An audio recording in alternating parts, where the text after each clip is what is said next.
Oi, turminha do quarto ano, vamos para a nossa aula de hoje. Hoje é segunda-feira, né? Vamos começar essa semana.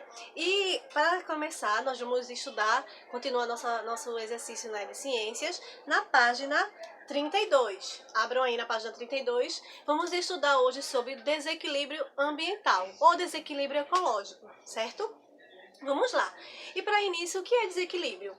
É quando no meio ambiente, né, acontece um aumento ou uma diminuição de espécies que existem ali, né, que é nativo daquela região. Por exemplo, aqui na nossa região, no Brasil, era muito comum ser visto a árvore do pau-brasil. Já estudamos sobre isso, lembram? Então, o pau-brasil é uma das árvores muito importantes, né, do Brasil, e foi essa árvore que deu até o nome do nosso país, certo? Mas por causa da extração, do consumo que o homem foi consumindo desequilibradamente, né, ia retirando a árvore, ia cortando a árvore e não ia plantando novamente. Então aconteceu um desequilíbrio, diminuiu a quantidade de espécies, tanto é que o pau-brasil hoje é uma das árvores consideradas, né, que está ameaçada de extinção. Mas aí, olhando na página 32, certo? Temos aqui duas imagens. Aqui, né, de um mar, um tubarão, uma porção de peixe, como se fosse um cardume de peixes, né?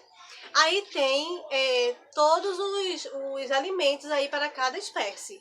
Tem grilos, certo? Bem pequenininhos, algas bem pequenininhas, né? Minúsculas, que cada um vai precisando, cada ser aqui que está aparecendo no nosso livro. Tem aqui o tubarão, tem o peixe menor, tem aqui outro cardume menor, camarões aqui, certo? E cada um precisa um do outro para a sua sobrevivência. Só que o que acaba que o homem faz, né? Quais são as ações que o homem acaba fazendo? A gente já conhece. Cortar árvores, fazer queimadas, caçar ou pescar na época, né, que não pode, de desova, por exemplo, né? A caça e a pesca predatória. Então, tudo isso afeta e faz com que tenha um desequilíbrio no meio ambiente. Aí, na imagem 2, bem abaixo, ó, quando esse ambiente aqui foi desequilibrado, a quantidade de espécies diminuiu. Então, a quantidade de espécies que esse tubarão tem para ele caçar, para ter o seu alimento, diminuiu. E assim por diante, certo? Então foi afetado, né? E os camarões aí, ó, foram aumentando, né? Só que os camarões, eles vai precisar de outra alimentação. E será que vai ter o alimento para esse camarão? Então tem tudo isso. Então acontece que às vezes acontece um aumento, né? Ou uma diminuição de alguma espécie, por exemplo. Ah, vocês já perceberam que agora há pouco, né? Passou nos repórteres aí, teve várias pessoas aí preocupadas. Realmente, eu também fiquei preocupada com os insetos, né, os gafanhotos que estavam vindo, a nuvem de gafanhoto que estava vindo de outros países, certo? E estava se aproximando aqui do Brasil. Então, esse tipo, né, de fenômeno que aconteceu é um tipo de desequilíbrio ambiental, certo? E a gente estamos vivendo nesse período de desequilíbrio cada vez mais. Por exemplo, se a gente fosse pesquisar a parte mais gelada, né, Antártida, certo? Os polos, né, a gente iria ver que muitas espécies ali já morreram, muitas espécies já estão acabando, diminuindo, né? Se a gente fosse realmente pesquisar, virar pesquisadores, né, nessa área, como biólogos, então a gente ia conhecer muito mais coisas, certo? Na página 33, tem aí, olha, alguns bichos que são exóticos e acabam sendo invasores. Um exemplo aqui, olha, é o javali. Tá bem na página 33, que tá mostrando esse javali, né? Olha aí. O javali é um exemplo de animal exótico que causa grandes desequilíbrios ambientais no Brasil. Ele compete por temporário território e alimento com outros animais de porte semelhante. Não tem predador natural. Pode transmitir doenças à fauna nativa e ainda ataca plantações e criações, né? Então, aqui nessa região, quando o javali foi trazido para cá para o Brasil, ele aqui não tem um predador, outro ser. Lembra da cadeia alimentar que a gente também estudou? Então, na cadeia alimentar, ele aqui no Brasil, ele não tem um ser para caçar ele, para ser o predador dele, para comê-lo. Então, acaba que ele vai desequilibrando muito mais. Ele acaba competindo com outros animais do mesmo porte. Capivara, vou dar um exemplo, capivara. Então, ele vai tirando os animais nativos aqui da região brasileira e ele vai, olha, tomando espaço, vai comendo também plantações. Então, isso vai desequilibrando. Claro que nem todos os animais fazem isso, né? Ah, outro animal exótico que aconteceu agora há pouco, que não tem nada a ver com desequilíbrio, mas veja como é uma coisa séria. O tráfico de animais acontece permanentemente, a gente nem conhece, nem sabe, porque é escondido. O tráfico é uma coisa proibida, né? E aconteceu que um jovem estudante trouxe uma serpente para cá para o Brasil, lembra? Pedro, acho que era o nome do rapaz, desse homem, Pedro, e ele trouxe essa serpente e foi picada por essa serpente, né? Que era uma serpente muito venenosa e acabou que quase que ele morria, ficou entre a vida e a morte, né? A sorte dele foi porque o Butantan ainda tinha uma porção pouca, mas tinha, né, de um antídoto por causa dos pesquisadores que se precisassem ali, né, como eles mexem com cobre, chega a muitas espécies diferentes, então ele acabou se salvando por causa disso, foi a sorte, né? Mas olha que coisa séria, pessoas que trazem animais de outro lugar do mundo e traz para cá. Aí aconteceu muito isso, olha, quando o mosquito da dengue chegou aqui, ele é chamado de Aedes aegypti, não é isso? Porque ele veio do Egito, né, da região, né, da África, ali da Ásia. Então, lá o que aconteceu? Esse mosquito, quando chegou para aqui, ele foi se mutando, né, aumentando, por causa que aqui o calor faz com que ele se prolifere muito mais rápido, a temperatura aqui do Brasil, e acabou que ele fez o quê? Infectou muitas pessoas já morreram e ainda morrem por causa da dengue, né, do Aedes aegypti, e olha aí quanto o desequilíbrio vai afetando a humanidade também. Isso por causa da ação do homem, porque não tem a ver só com o tráfico de animais, não, tem a ver com a nossa postura com o meio ambiente. Daqui a pouco o Tia vai mostrar um vídeo, né, com o futuro que queremos. O que nós queremos para o nosso futuro? Então a gente deve tomar ações diariamente em relação a tudo. A água, a luz, que tem a ver com a água também do planeta e tem a ver com a energia, né, que é gerada e tem a ver também com o consumo de alimento, que tipo de alimento a gente está consumindo, se esse ou um produto que ele é testado em animais. Então a gente tem que fazer essa pesquisa, é bem legal. Aí tem aí também, ó, ainda na página 33, algumas espécies de bambus exóticos mostrado aqui, ó.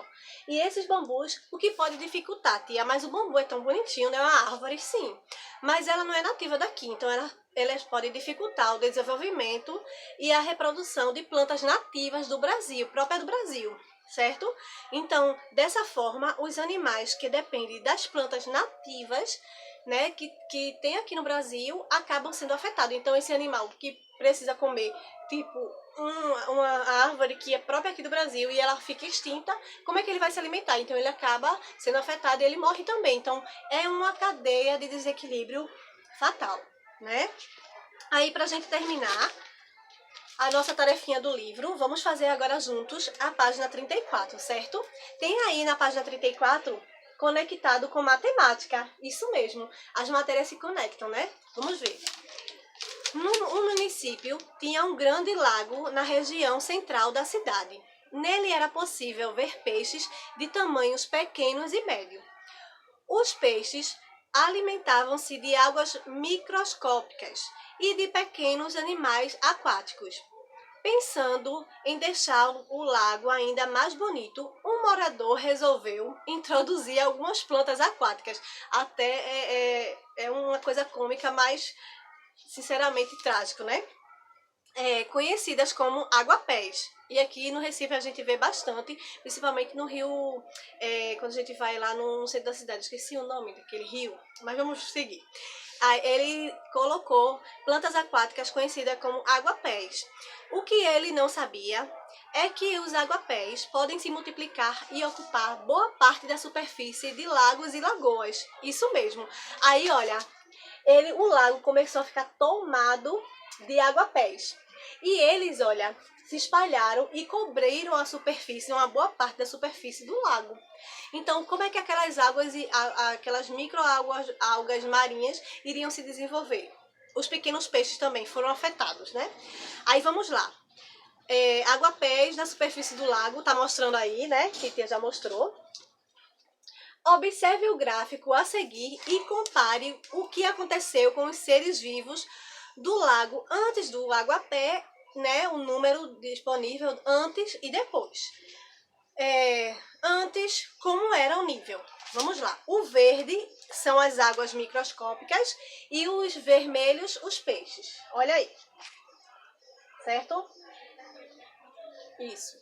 Antes do água-pé, as algas microscópicas eram, olha, uma porcentagem bem alta, né? O verdinho aí era 100%. Tinha bastante. Então, os alimentos, os peixes eram bem alimentados ali naquela região. Já os peixes ali naquela região, olha também, eles acabavam se desenvolvendo, né? Se multiplicando e se reproduzindo muito mais fácil, né? Porque eles viviam no seu habitat bem da vida. Tinha comida suficiente, o lago era bom, o lago era limpo. Aí veio essa pessoa, achou a planta bonita e colocou ali. Só que ele não sabia que essa planta, né, era uma invasora, uma coisa exótica, né, e acabou dificultando o desenvolvimento dos peixes, né, e de águas microscópicas que eram ali nativas daquele rio. Aí o que aconteceu? Depois do água-pé, depois daquelas plantas introduzidas, olha como diminuía a porcentagem. Tá vendo? De 100%, as águas microscópicas foi para 50%, mais ou menos. A metade, caiu para a metade. E os peixes, olha a quantidade de peixe, ficou lá embaixo. Veja só. Acho que menos de 10%, ficou uns 5% aqui. Não dá para ver?